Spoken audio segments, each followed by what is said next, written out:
வணக்கம் guys, welcome back to channel trial and success. இன்னைக்கு நம்ம இந்த வீடியோல எதை பத்தி பார்க்க போறோம்னா, ஹீரோன்னு சொல்ல முடியாது, நம்ம மம்முக்கா நடிச்ச களம் காவலன் இந்த படத்தை பத்தி தான் பார்க்க போறோம். ஆக்சுவலா எல்லாரும் நம்ம மலையாளி ஃபேன்ஸ் திறந்தாலே ஆகா ஓகான்னு பேசுறாங்க. அந்த மாதிரி ஆகா ஓகவா இருக்கு இந்த படம். உண்மையிலே அதை பத்தி தான் பார்க்க போறோம். ஆனா ஒரு திங் ரிவ்யூ போகிறதுக்கு முன்னாடி சொல்றேன், மம்முக்கா தான் இந்த ரோலை மம்முக்காவை தவிர வேற யாருமே அவ்வளோ பெரிய ஸ்டார்டம்ல இருக்கிறவங்க பண்ணவே மாட்டாங்க. அந்த மாதிரியான ஒரு பயங்கரமான ரோல் தான். அதான் ரிவ்யூ போகிறதுக்கு முன்னாடியே இதை சொல்லிட்டேன். நீங்கள் எங்கள் சேனலுக்கு ஃபஸ்ட் டைம் வந்தால் மறக்காமல் எங்கள் ட்ரையல் அண்ட் சக்ஸஸ் சேனலுக்கு சப்ஸ்கிரைப் பண்ணுங்கள். அதே மாதிரி மறக்காமல் அந்த ஐ பட்டனையும் கிளிக் பண்ணுங்கள். ஓகேவா? ஸ்ட்ரைட்டாகவே நம்ம வீடியோக்குள்ளே போகலாம்.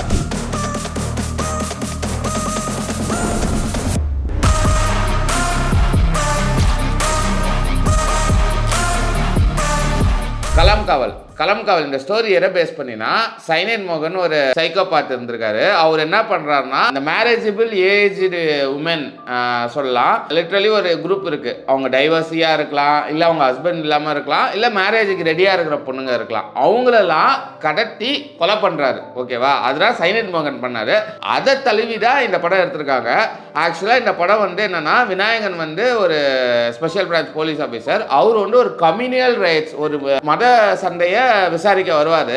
அது லிட்ரலி இந்த லீடுக்கு போகும், இந்த சைக்கோபாத் லீடுக்கு போகும். அதை பத்தி தான் இந்த படம். ஆக்சுவலா இந்த படத்துல மிகப்பெரிய பாசிட்டிவ் எனக்கு என்ன தெரியுமா, எப்போதும் ஹீரோவா நடிக்கிறார், வில்லனா பண்ணிருக்காரு. வில்லனா எப்போதும் வில்லனா நடிக்கிறார், ஹீரோவா பண்ணிருக்காரு. விநாயகர் ஹீரோ, மம்முக்கா வில்ல. இந்த கான்செப்டே ரொம்ப ஃப்ரெஷ்ஷா இருந்தது எனக்கு பார்க்கும்போது. இந்த யோசனை எடுத்த ஜிதின் ஜோஷ், அவர் தான் இந்த படத்தோட டைரக்டர். அதுக்காக அவரை பாராட்டணும். ரொம்ப ஃப்ரெஷ்ஷா இருந்தது. ஆக்சுவலா அது ஒரு மிகப்பெரிய பாசிட்டிவ் இந்த படத்துல. ரெண்டு பேருமே லைக் சூப்பரா பண்ணியிருந்தாங்க.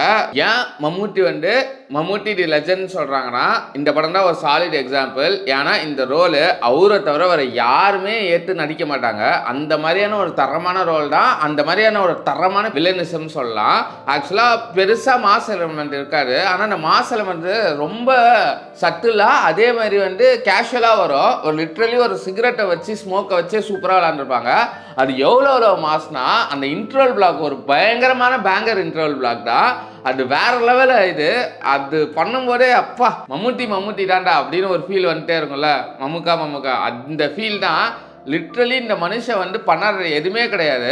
ஒரு சைக்கோபாத், ஒரு பொண்ணுங்களை கடத்துற ஒரு ஆளா நின்றுப்பாரு அந்த ரோல்ல கூட.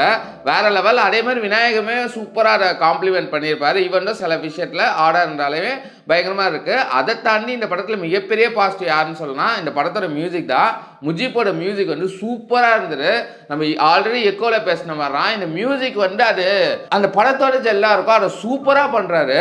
அந்த மியூசிக் இருக்காத மாதிரி தான் இருக்கும். பட் அந்த டென்ஷனை சூப்பராக பில்ட் பண்ணுற டெக்னிக் சூப்பராக இருக்காரு. எனக்கு தெரிஞ்சு நான் சமீப காலத்தில் ஒரு மியூசிக், ஒரு பேக்ரவுண்ட் ஸ்கோரில் ரொம்ப இம்ப்ரெஸ் ஆன ஒரு மியூசிக் டைரக்டராக நான் முஜிப்பை நான் சொல்லுவேன். அந்த மாதிரியான தரமான ஒர்க் தான். அதே மாதிரி இந்த படத்தில் ஸ்க்ரீன் பிளே என்கேஜிங்காக தான் இருக்குது. அதே மாதிரி சில சீன்ஸ்லாம் சூப்பராக ஸ்டேஜ் பண்ணியிருக்காங்க.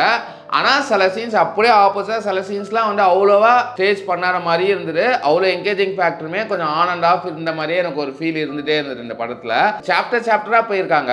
சில சாப்டர்லாம் சூப்பராக இருக்குது. எக்ஸாம்பிள் இந்த இன்ட்ரோல் பிளாக் முன்னேறி வர சாப்டர், கிளைமேக்ஸ் ஆக்ட் சாப்டர் ரெண்டுமே தாறுமாறு.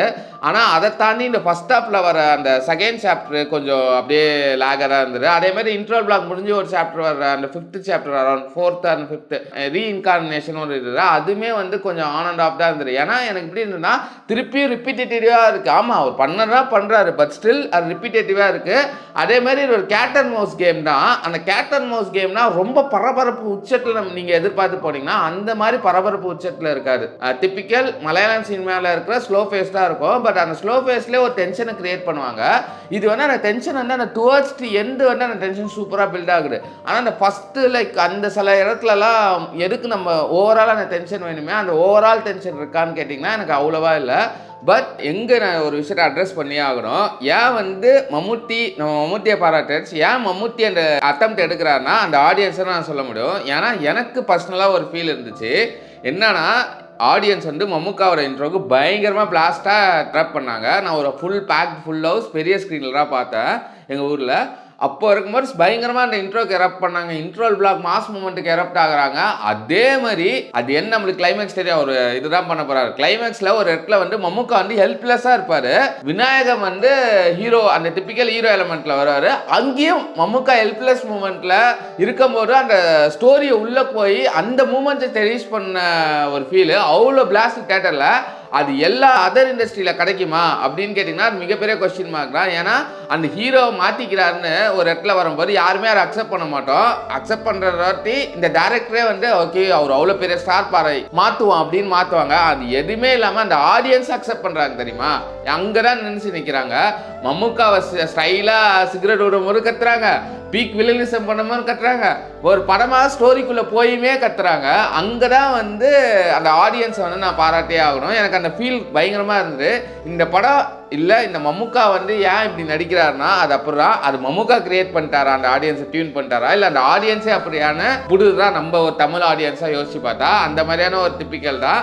ஆனால் ஒரு குட் தேட்டரிக்கல் வாட்ச். ஒரு ஆகா ஓகான்னு படம்னு கேட்டிங்கன்னா என்ன கேட்டிங்கன்னா இல்லை. பட் அந்த மம்முக்காவோட ஆக்டிங்கு ஓரளவுக்கு ஒரு டீசெண்டான ஸ்க்ரீன் பிளே, என்கேஜிங்கான ஸ்க்ரீன் பிளே, சூப்பரான மியூசிக்கு, ஷிஃப்ட் ஆஃப் இதெல்லாம் கேட்டிங்கன்னா இது ஒரு குட் தேட்டரிக்கல் வாட்ச்னு என்ன சொல்லலாம். என்ன கேட்டிங்கன்னா ஒரு ரேட் பண்ண சொன்னீங்கன்னா ஒரு 5க்கு 3.5 கொடுப்போம். ஒரு குட் கேட்டகரியில் வைப்பேன் இந்த படம்.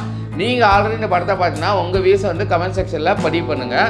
இல்லை பார்க்கலாம் போய் கண்டிப்பாக போய் பாருங்கள். அதுவும் மம்முக்கா ஃபேனு இல்லை உங்களுக்கு மம்முக்கா அப்படின்னா கண்டிப்பாக ஒர்த்து வாட்ச் தான். அதுக்காக நீங்கள் எங்கள் சேனலுக்கு ஃபஸ்ட் டைம் வந்தால் மறக்காம எங்கள் சேனலுக்கு சப்ஸ்கிரைப் பண்ணுங்கள். இதே மாதிரி வீடியோஸ் அப்புறம் வந்தால் உங்களுக்கு தெரியும். அதே மாதிரி லைக் பண்ணுங்கள், கமெண்ட் பண்ணுங்கள், உங்கள் ஃப்ரெண்ட்ஸ் அண்ட் ஃபேமிலிக்கு ஷேர் பண்ணுங்கள். அடுத்த வீடியோவில் பார்க்குற வரைக்கும் பாய்.